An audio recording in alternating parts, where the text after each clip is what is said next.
সিলেটের বিভিন্ন সীমান্ত দিয়ে প্রতিদিনই অবৈধ পথে দেশে ঢুকছে চিনি, কাপড়, ওষুধ, কসমেটিক্স, মাদকসহ বিভিন্ন ভারতীয় পণ্য। অভিযোগ রয়েছে চোরাচালানের সাথে প্রশাসনের একটি অসাধু চক্র জড়িত। সিলেট থেকে স্টাফ রিপোর্টার শুভ্র দাসের তথ্য, ছবিতে ডেস্ক রিপোর্ট। সিলেটের জৈন্তাপুরে সীমান্ত ঘেঁষা তামাবিল মহাসড়ক। একজন লাইনম্যানের পাহারায় সীমান্ত পার হচ্ছেন চোরাকারবারীরা। ভারত থেকে এভাবেই দিনে দুপুরে ঢুকছে অবৈধভাবে আনা চিনি, কাপড় সহ বিভিন্ন পণ্য। একই দৃশ্য জেলার কানাইঘাট, গোয়াইনঘাট, জৈন্তাপুর, কোম্পানিগঞ্জ সহ সীমান্তবর্তী উপজেলাগুলোতে। সীমান্ত এলাকায় মজুত করা মালামাল সুযোগ বুঝে নিয়ে আসা হয় নগরীর কালীঘাট সহ কয়েকটি এলাকায়।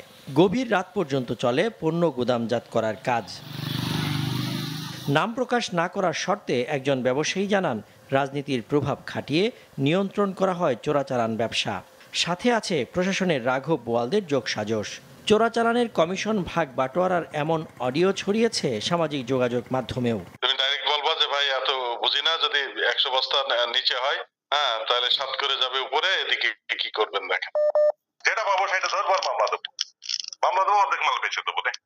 20 লাখ টাকার মাল 10 লাখ ধরলে আমি 5 লাখ সরে ফেলাবো ডিবির মতো। তোর মতো ফকির নিয়ে 1000, 2000, 5000 টুকা আনোর দরকার নাই। আওয়ামী লীগটা গেছে আর বিএনপিটা আইছে আর পুলিশের যে মাসুরা যেটা পোখরা, এটা তার জায়গা আছে এখনো। প্রশাসন ছাড়া তো নিতে পারতো না। যেমন জৈন্তার ওসি, গোয়েনঘাটের ওসি, কানাইঘাটের ওসি, কোম্পানিগঞ্জের ওসি, এই 4টা ওসি যদি কয় চিনি রোয়া উঠতো না, কোন এতির স্মাগলিং আইতো না। বাজারে অবাধে চোরাই পণ্য ঢোকায় নানাভাবে ক্ষতিগ্রস্ত হচ্ছেন সাধারণ ব্যবসায়ীরা।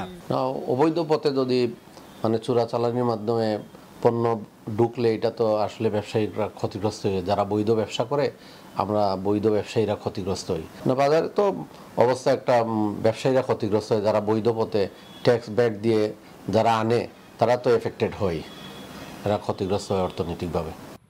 এসব বিষয়ে কথা বলতে পুলিশের ঊর্ধ্বতন কর্মকর্তাদের সাথে যোগাযোগ করা হলে ক্যামেরার সামনে কথা বলতে রাজি হননি তারা।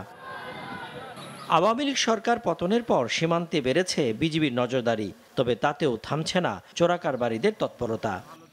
মাছরাঙা নিউজ ডেস্ক।